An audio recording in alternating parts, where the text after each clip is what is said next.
Nshuti namwe bakunzi ba radio television Burundi bwiza RTBB, ndabaramukije mu izina ry'umwami wacu Yesu Kristo aho muherereye ku mpande zine z'isi.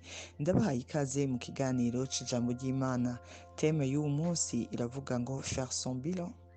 Galates 6, 4 à 5. Que chacun examine ses propres œuvres, et alors il aura sujet de se glorifier pour lui seul et non par rapport à autrui, car chacun portera son propre fardeau. Psaume 119, 59. Je réfléchis à mes voies et je dirige mes pieds vers tes préceptes. Muri make rero mpwemu yera agira dukangurire kumenya neza ko ubuzima bwa misi yose tumeze nka entreprise hari ibintu bitandukanye biba bihari, kandi n'ukuri babifuza intumbero yo kuzokunguka bitewe nuko hariho umutahe canke patrimoine batanguje, n'ibindi vyose bashoboye gushiramwo kugira ngo baze bashike ku ntumbero yo kunguka. Ngo ariko à la fin de l'année baraza bakagira isuzuma kugira ngo barabe neza ko bungutse canke bahomvye. Uyu munsi jewe nawe kuba ngaha kw'isi ni vyiza cane, ariko rero hariho umuremyi yatuzanye muri mission kanaka. Ico tuzokora ni en fonction y'ivyo yaduhaye nk'umutahe.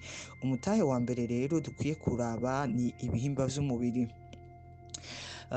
Psaume 119, 59 yatubwiye ngo niyumvira mu nzira zanje, hanyuma ngo nkaca mpindura ibirenge nkabijana mu nzira z'ivyo Imana yifuza.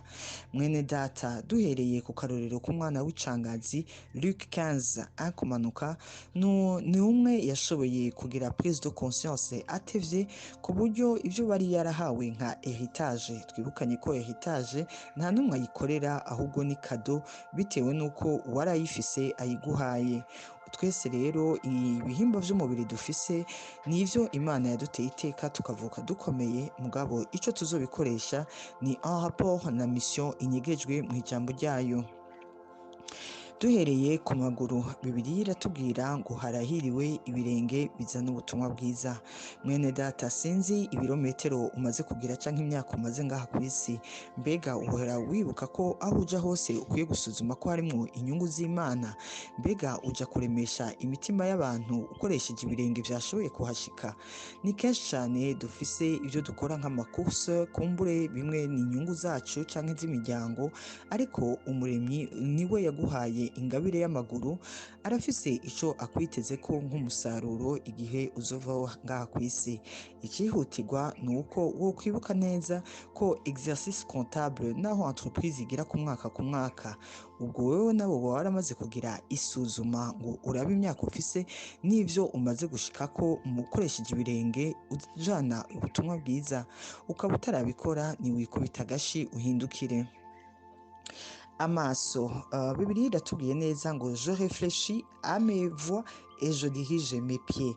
Kugira wiyumvire ku nzira zawe nuko uba ufise isuzuma ushaka gukora bitewe n'ico watahuye mu ijambo ry'Imana. Iri jambo ry'Imana rero bamwe baratunze amabibiliya bayafise mu matelefone, abandi barafise mu mashakoshi, eka n'abandi barafise ku gitanda. Ivyo vyose ntivyari bibi, mugabo igikomeye kigufitiye akamaro nuko bisoma. Ukaba rero uhora wumviriza gusa iyi minota yo ku ma réseaux sociaux, nukuri ivyonye ntibizogufasha gushobora kurimbura neza ivyo Imana yaguhaye ngo ubinonosore ubikore, na cane cane uzi ko hariho rapport uzoheva utanga utisunga mugenzi wawe ivyo yakoze, ahubwo wewe urengukana ivyawe. Ayo maso rero nk'uko mubizi hariho ingwara zitandukanye ziyatera. Ukiri muto uba ushobora gusoma neza, ariko uko ugenda urakura ukaja mu zabukuru hariho ingwara yitwa hypermetropie. Ukaba rero ukiri mutoya ushobora gusoma, nimba utasomye Bibiliya, twizere none ko mu zabukuru uzoshobora gusoma kandi bitazoba vyoroshe, kuko umuntu aba ariko arasaza atakibona neza. Mwene data, nusome bigishoboka uhindure ivyo wahora usoma cane cane nk'amajono n'ibindi, ushiremo ijambo ry'Imana, kuko ngaha kw'isi uri muri mission. Ntuzoheve utakaza nk'umwana w'icangazi hanyuma usange uvuye ngaha ataco wigeze umenya bihuye n'ubugombe bw'Imana bwari buhishijwe mu ijambo. tuvuge ku bijyanye n'amatwi. Marque 4:6 Bibiliya iravuga ngo prenez garde à ce que vous entendez. Mbega information yose uri kuraronka uyikoze iki? Hari akarorero k'abakobwa 10 ngo Bibiliya iravuga ngo 5 bari bazi ubwenge, abandi 5 bari bijuju. Abo bakobwa 5 rero bose umwe wese yategeza kuba afite itara ririmwo amavuta. Umukwe yari yababwiye ati jewe ndagiye mugabo nzogaruka, nukuri uwo nzosanga itara ryiwe rifite amavuta niwe nzokwinjirana nawe mu bukwe, ariyo mariage. Ariko rero 5 barasamaye nk'uko jewe nawe turiko turakebugwa ngo duhinduke abanyabwenge, babuguma bibwira ngo haracariho umwanya. Information naho bayihawe de la même manière, gestion y'iyo information yaratandukanye, bituma bamwe baza kubera ubujuju canke gusamara, basanga aho habera umunsi mukuru harugaye. Jewe nawe turiko turahimirizwa kubumviriza icyo ijambo ry'Imana ritubwira, kugira ngo twame twitwararika gushira amatwi ku ijambo rivuga, na cyane cyane ko umunsi uzova ngaha ku isi bazoguha evaluation bitewe n'ivyo wari umaze kumviriza. B'abakobwa 5 bibijuju babandi basamaye, nukuri bavuye bugarizwa, ntibashoboye kwitaba umunsi mukuru.